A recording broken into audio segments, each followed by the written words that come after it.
Olá pessoal, bom dia. Aqui é o professor Fernando Amaral. Vamos agora analisar o resultado divulgado da Petrobras, que foi anunciado semana passada. Dentro do comunicado, né, o mercado, a Petrobras sinaliza que algumas coisas estão melhorando dentro da performance econômica e financeira da empresa. Principalmente quando ela diz que está gerando mais caixa e baixando o endividamento. Não é isso que a gente vê nos demonstrativos, né? O ativo circulante da empresa caiu 65 bilhões, né? Quer dizer, os bens e direitos dela realizados em caixa em até 12 meses, caiu 29,13%. E o próprio caixa da empresa perdeu 41,4 bilhões de reais, né? Teve uma queda aí de 48%. O ativo não circulante, o que ela investiu aí em equipamentos, né, de mais longo prazo, vamos chamar assim, mas o termo correto é não circulante, subiu 15,31%. As obrigações de curto prazo sobem 3,98%, quer dizer, o passivo circulante da empresa. E quando a gente olha, a empresa, ao anunciar que está reduzindo endividamento, a gente não percebe isso sob hipótese alguma. A empresa tomou mais empréstimos nesse último trimestre, 18 bilhões de empréstimo a mais, quer dizer, um aumento de 36,96%. E quando se fala de obrigações não circulantes, né, aquelas superiores a 12 meses, a gente vê aí um aumento de 32 bilhões de reais em endividamento, né, com terceiros, que é um passivo mais oneroso. Então, a empresa, não sei a razão, troca um perfil de dívida de curto prazo por troca um perfil de dívida de longo prazo por um perfil de dívida de curto prazo, que não é inteligente porque abaixa a liquidez da empresa, né? E um grande ofensor nisso é o quanto que ela está se endividando com arrendamento. Então, esse financiamento com arrendamento subiu 53 bilhões no decorrer do período. Então, dentro do mandato aí do atual governo. Provisões subiram bastante também, né? 53 bilhões de aumento de provisões. E reserva de lucro, o lucro que a Petrobras tem acumulado evaporou em 54,2 bilhões. É bastante dinheiro mesmo, né? Quando a gente vê esse resultado aqui, realmente é uma situação bem preocupante.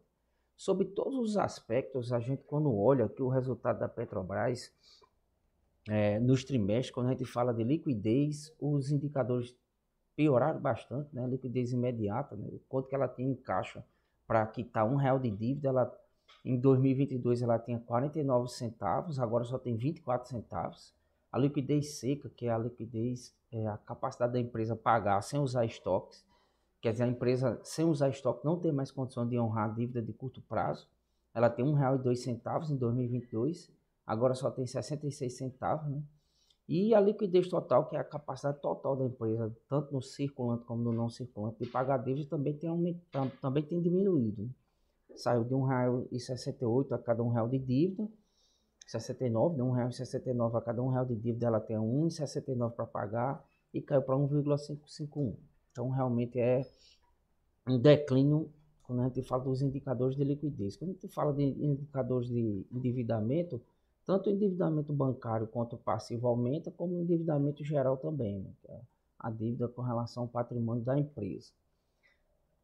Números operacionais nem se fala. O fator de insolvência, que é a capacidade da empresa, a possibilidade da empresa via falência, tem caído. Ó, quanto mais alto o número, melhor. Então saiu de 4,57 para 3,37. Esse não é nem o meu indicador, né? Eu estou usando aqui o de Canids para ser mais tirar o viés, né, de analisar através do indicador desenvolvido por mim. A margem bruta também despenca, né? Cai de 56% para 49%. A margem operacional cai também, né? De 56% para 26%. Quer dizer, é bem preocupante a situação da empresa. E o lucro líquido cai de 31%, mais 31% para menos 2%, né? Então, não tem como a gente ficar otimista com o cenário na curto prazo com a gestão do atual governo na Petrobras. Continuando indicadores de desempenho, a gente vê aqui prazo médio de estoque permanece igual, né? O quanto que essa mercadoria permanece em estoque até as vendas. O prazo médio de pagamento, a empresa está demorando mais para pagar seus fornecedores. Era 138 dias, subiu para 157. E o prazo médio de recebimento também piorou, né? O quanto que ela demora de dias para receber dos clientes. Agora era 55 dias que ela demorava para receber dos clientes, agora está demorando 72 dias para receber dos clientes. Então, é uma piora também nesses outros indicadores. E quando a gente fala de indicadores mais de patrimônio, a gente vê aqui o capital de giro, antes positivo em 53 bilhões, agora negativo em 18 bilhões, quer dizer, ela se tornou uma empresa ilíquida, ela não tem capacidade de fazer os pagamentos do que deve no curto prazo, né, no circulante. Então, falta 18 bilhões dela em caixa para poder ela manter aí o fluxo de pagamento no circulante, né? E quando a gente fala de necessidade de capital de giro, quer dizer, o quanto que ela precisa aportar para poder funcionar, antes ela precisava de 37 bilhões para ser injetado no caixa para poder funcionar. E como ela está performando pior agora, então ela está precisando de 44 bilhões para poder funcionar. E o preocupante é vender a ideia que ela está reduzindo o endividamento. Na verdade, não está. A tesouraria dela era positiva antes, né? Ela encerrava o ciclo operacional sobrando 16 bilhões na tesouraria e hoje falta 62 bilhões. Isso tudo a gente consegue entender que o cenário não é favorável porque é o seguinte, como eu disse, ela disse que está gerando caixa baixando endividamento, só que não é isso que a gente vê. O dólar está em alta, quer dizer, impacta em receitas maiores, mas ela acaba apresentando prejuízo. Aí por que isso está acontecendo, né? O fluxo de caixa, na verdade, ele está caindo e a dívida está aumentando, como tudo que a gente viu aqui. O EBITDA, que é um medidor de desempenho antes de você estar pagando depreciação e tal, ela caiu 17% quando comparado com o mesmo período do ano passado, né? Essas receitas deveriam estar suportando um resultado positivo, mas não está. O Brent, que é a cotação do petróleo no período, quer dizer, quando você compara o segundo trimestre de 2023 e segundo trimestre de 2024, 2023 o Brent estava a 78 dólares e agora está a 84. Então, de tudo que a Petrobras poderia ter performado bem, as receitas dela foram melhores em tudo, com exceção da gasolina. A gasolina realmente não performou bem agora no período.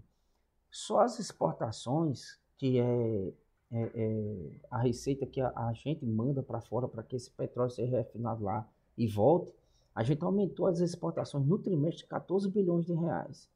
A importação no total, o bolo total, né, do que foi importado, foi a mesma coisa. Então não deveria ter sido isso o impactante no caixa. Não foi isso que ocorreu, embora o Brent tenha sido valorizado, né? Bom, qual que é aí a dúvida que fica, né? Se a gente é autossuficiente em petróleo, por que que a gente está importando petróleo? A gente consegue exportar porque nossa capacidade de refino é reduzida, mas por que que a gente está importando petróleo? Foi o que ocorreu, né, nessa quebra de cadeia. Isso daí com certeza não é tão inteligente, né? E aí a gente entende qual que é a mão do governo na ingerência no resultado ruim da Petrobras. Despesas operacionais no governo Lula subiram 74%, quer dizer, 11 bilhões de reais. Com destaque, que eu vou deixar aqui bem claro, que a gente deve evitar o uso dessa conta, outras despesas operacionais, que é uma despesa sem grifo, ela não tem especificidade. Só essa conta de outras despesas que a gente não sabe o que é, não fica explícito, sobem 8 bilhões de reais, né? A culpa, né, do mau resultado, a gestão da empresa está alegando que seja despesas não recorrentes e adesão à transação tributária que a empresa acabou adotando. Mas só que esse número reflete apenas 4,2%, 4,2 bilhões de reais. Então não justificaria esse descalabro todo do que você vê aqui nos números negativos da empresa, né? Bom, meus amigos, espero que todos tenham entendido qual que é o momento que a Petrobras está vivendo e vamos ter mais acompanhamento nos próximos dias aqui no portal da FBC para que a gente consiga entender melhor, né, esse que deveria ser um ativo importante na nossa carteira de investimento, mas só que precisa ser analisado com mais cautela, tá joia? Onde tem a mão do governo, com certeza a gente precisa redobrar a atenção. O governo como sócio realmente nunca é bom, ok? Obrigado, pessoal. Um bom dia a todos.